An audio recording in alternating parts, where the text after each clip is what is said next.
Hey, and welcome back to another Healthy Habits That Changed My Life video, which is part of my new Healthy Habits and Self-Care series. I will link the playlist right here if you want to check it out.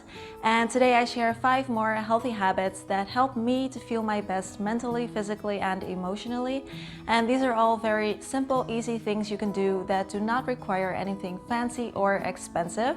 And today I will talk about diet, self-care, and just general lifestyle habits. Let's begin. All right, let's start with a kind of weird one, but I really like it myself. And I was actually very surprised at how good this feels when I first started doing it because I did not expect it at all. And it's actually a very simple yoga pose called legs up the wall or Viparita Karani. Now, I learned this as a yoga pose, but it is easy to do with your regular clothes on, so you don't have to change or get out a yoga mat or anything. You can do this everywhere as long as you have access to a wall and preferably a clean floor. I learned about the health benefits that are associated with this pose because I found it very interesting. And to be honest, I don't really know whether they are scientifically proven or not. I don't know if they have done research to prove them, but I do know that I experience these benefits myself, and that is why I do it, usually maybe 2 times a week. So how it works is you lie down on the floor and you kind of shimmy against it and put your legs up. And you can have your legs up straight or with a bend if your hamstrings are a bit tight, or you can have them wider for a different stretch or even in a butterfly position.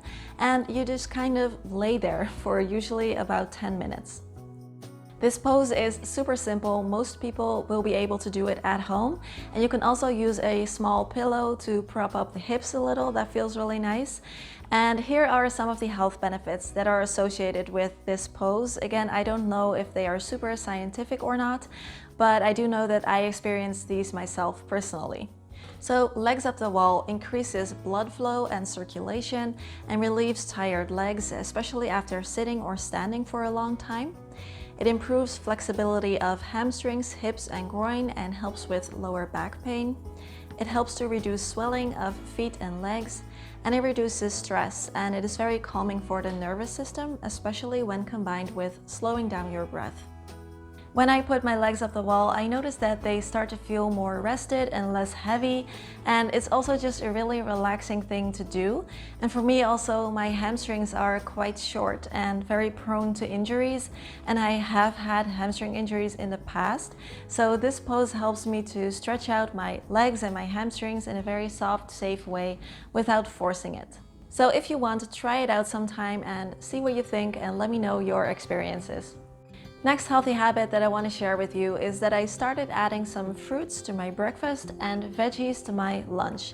Now, of course, if you prefer, it can also be the other way around, but for me, this works best. So instead of just having some yogurt, for example, as breakfast, I put some fruit in there. And instead of just having a sandwich for lunch, I add some greens and maybe a sliced up cucumber or bell pepper, or maybe add a small salad, etc. It can be tricky to make sure that you're always eating enough fruits and vegetables throughout the day. And for me, I was used to eating fruits basically only as a snack in between meals, and then vegetables basically only with dinner. And if you do it this way, it can be quite tricky to make sure you're eating enough of them, especially with the vegetables. So let's say that I am making a pasta, for example.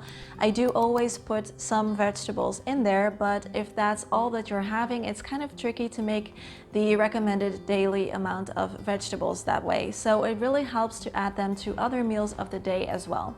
We all know that fruits and vegetables are super healthy. We know that they are loaded with vitamins and minerals and fiber, and we should be eating them every day for these things.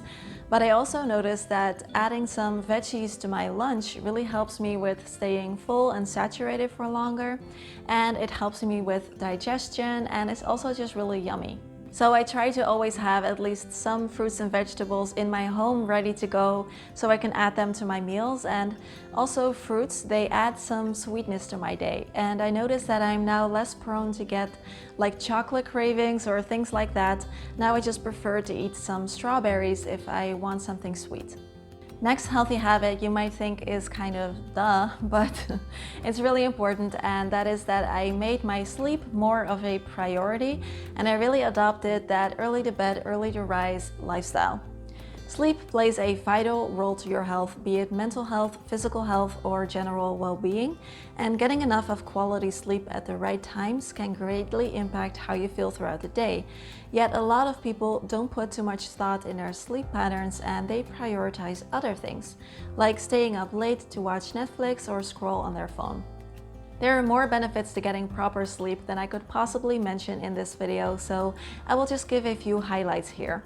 A good night's sleep improves learning, and new pathways are formed in the brain to help remember information.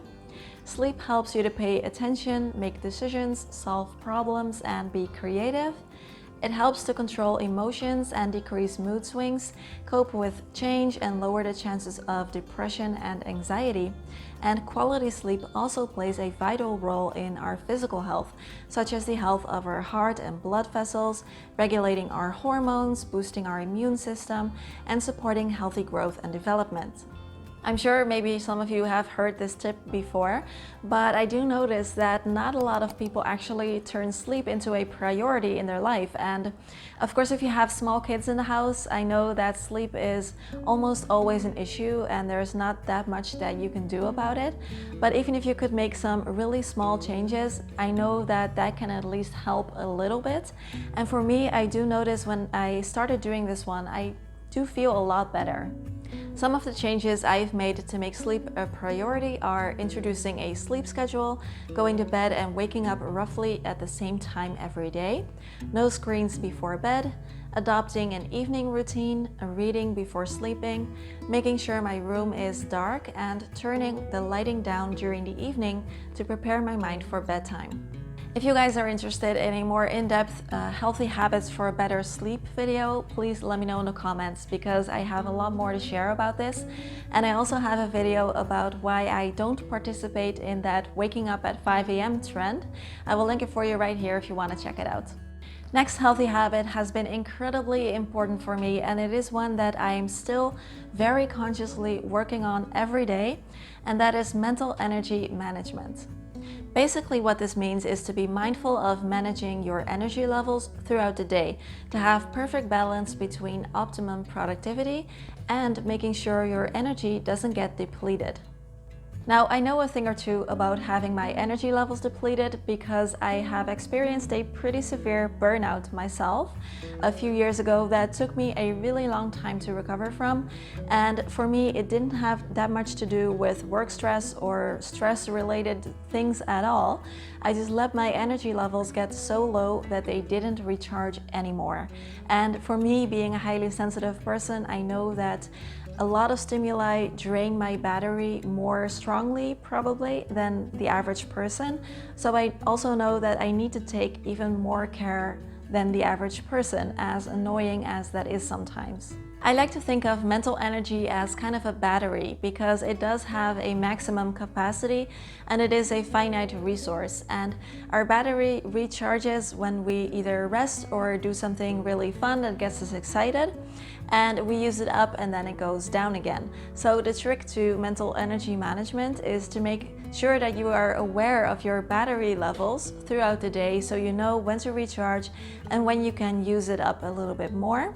All that so that we can be productive and keep working and achieving results, while at the same time not letting it get so depleted that it doesn't really recharge anymore. Some things you can do to manage your mental energy levels are cutting out distractions when you want to focus on work and being actively engaged in what you are doing, taking frequent small breaks, exercise, planning and scheduling, and therefore relieving your mind of needing to remember everything, no multitasking, and making the choice to mentally engage when it matters and disengage when it doesn't, because it is impossible to be fully engaged mentally the whole day, every day. An important thing here that I want to mention is that when you're taking those frequent small breaks, make sure that they're actually breaks. So, which means, for example, no screens, no watching a YouTube video or scrolling through social media, because those things still work with your brain. So they're not really restorative. So instead, I choose to maybe stand near a window, drink a glass of water, a cup of tea, or do something completely different so that I leave my brain alone for a while. Now, there are more things you can do, so again, if you guys are interested in hearing more, please let me know so that I can make an in-depth video about how to manage your mental energy levels better. And lastly, this healthy habit is also quite easy, but so few people actually do this on a regular basis, at least from what I've seen. And that is to be very intentional and aware of the effect that something will have on your body before eating or drinking it, and then making the choice to either do it or not. So let me explain what I mean. I know that eating fries that are not natural and that have a lot of additives in them will give me a stomach ache, but I used to eat them anyway whenever I crave them. And I knew that coffee would give me mood swings, but I used to drink it anyway. And I knew that sugar would make me hungry, yet I would eat it anyway. Not all the time, of course, but you see what I mean. And for the last couple of years, I just don't really find it to be worth it anymore. So before I eat or drink something, I always ask myself first, how will this make me feel afterwards, and am I okay with that? And then I choose to either eat or drink it or not, but I always ask myself the question first. And this really helps me to make good, healthy diet choices most of the time. And it also depends on other circumstances and my mood. For example, I know that I can have caffeine if I haven't had it before during the day, and also if I have just eaten something, and if I don't combine it with sugar, then I know that it's fine. But if I have not eaten anything for the last 3-4 hours and someone asks me, do you want to go get a cup of coffee with a piece of cake, so caffeine with sugar, I know that it will make me feel horrible for the next 3-4 hours, so then I don't do it. And of course, alcohol. I do enjoy drinking alcohol occasionally, and I can kind of guess beforehand how it will make me feel. So for example, if I'm already kind of tired and I decide to have a glass of wine with dinner, I know that it will probably make me even more tired and possibly even give me a headache. Whereas sometimes I can have like an IPA or 2, maybe even 3, well, 3 is a bit much, but you know what I'm saying, or even a glass of whiskey or something, and I'm totally fine. So there's an important difference.